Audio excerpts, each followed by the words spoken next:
about the fourth dimension? Now, to approach that, let's consider a cube. We can imagine a cube in the following way. You take a line segment and move it at right angles to itself in equal length. That makes a square. Move that square in equal length at right angles to itself, and you have a cube. Now, this cube, we understand, casts a shadow. And that shadow we recognize.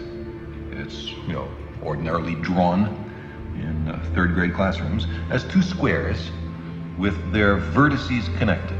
Now, if we look at the shadow of a three-dimensional object in two dimensions, we see that, in this case, not all the lines appear equal. Not all the angles are right angles.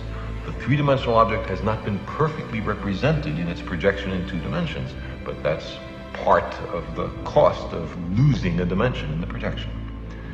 Now, let's take this three-dimensional cube and project it, carry it through a fourth physical dimension. Not that way, not that way, not that way, but at right angles to those three directions. I can't show you what direction that is, but imagine that there is a fourth physical dimension. In that case, we would generate a four-dimensional hypercube, which is also called a tesseract. I cannot show you a tesseract because I and you are trapped in three dimensions. But what I can show you is the shadow in three dimensions of a four-dimensional hypercube or tesseract. This is it. And you can see it's two nested cubes, all the vertices connected by lines. And now the real tesseract in four dimensions would have all the lines of equal length and all the angles right angles. That's not what we see here, but that's the penalty of projection. So you see, while we cannot imagine the world of four dimensions, we can certainly think about it perfectly well.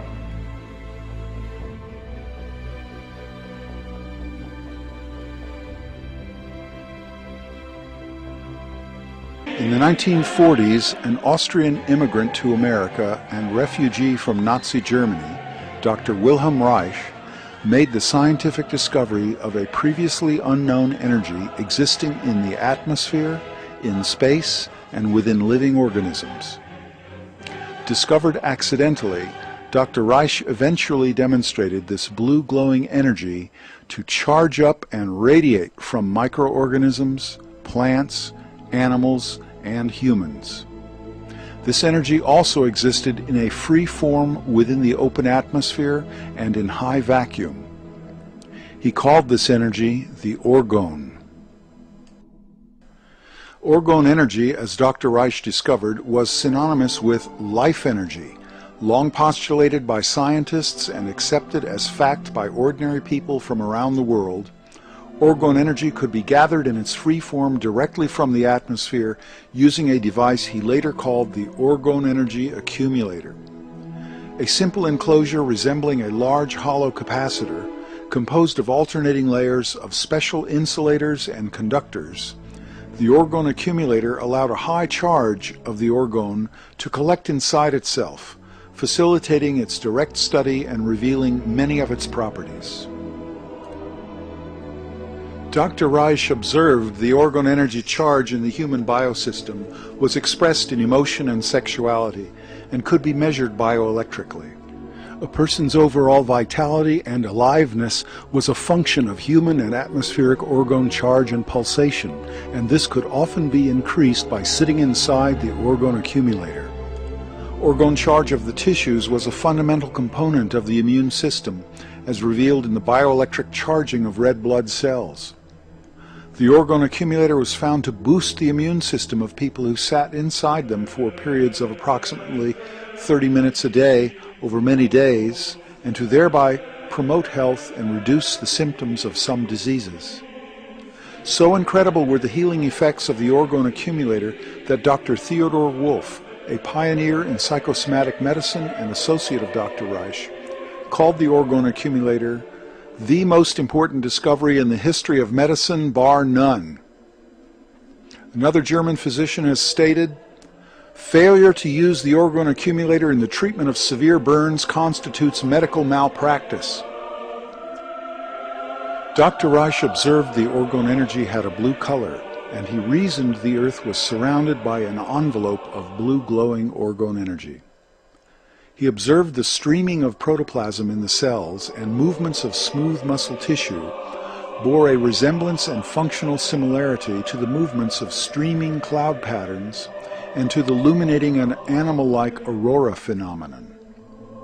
This was years before high-altitude aircraft discovered the atmospheric jet streams, and more than a decade before the astronauts returned color photos of the Earth's blue-glowing atmosphere. Dr. Reich reasoned that both the hurricanes and galaxies were created and put into motion by superimposing streams of orgone energy in a cosmic dance similar to the sexual attraction between male and female. He demonstrated the existence of orgone energy in deep vacuum tubes, which also glowed blue when charged up inside orgone energy accumulators.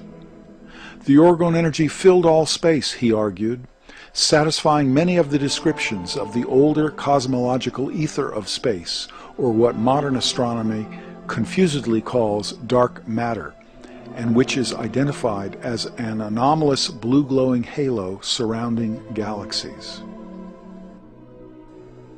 Even more controversial, Dr. Reich developed a method to run small motors with the orgone energy. He also developed orgone energy devices for affecting the atmospheric orgone and clouds to bring rains during droughts or even into large deserts. Dr. Reich demonstrated the same life energy or orgone energy in a number of carefully controlled experiments, too much to report in this short video, which allow us to make these short summary statements with reasonable scientific certainty. His publications on these subjects presented very positive results from his experimental work, but this only added to the hysterical outrage of his critics. They slandered his early research on human sexuality, called the orgone accumulator a sex box, and subjected Dr. Reich and his associates to character assassination and slander. Dr. Reich's work and ideas were chronically misrepresented in popular newspaper and magazine smear articles. Fraudulent information and outright lies, and without investigating his work in any serious manner, the medical establishment encouraged the U.S. Food and Drug Administration to seek and obtain a court injunction to stop Dr. Reich's research, writing, and speaking about his discovery. In a legal case which has far greater significance to American freedoms and the U.S. Constitution than the better-known Scopes monkey trial, Dr. Reich was finally charged with contempt of court for the technical violation of an obscure cosmetic labeling law. He and an associate, Dr. Michael Silvert, were sent to prison, and Dr. Reich's books and research journals were ordered banned from interstate commerce, and existing copies were burned in New York City incinerators. Dr. Reich died in prison in 1957, while Dr. Silvert committed suicide shortly after his release. Victims of a left-wing smear campaign merged with organized big medicine and pharmaceutical interests. Fortunately, most of Dr. Reich's books survived and were republished.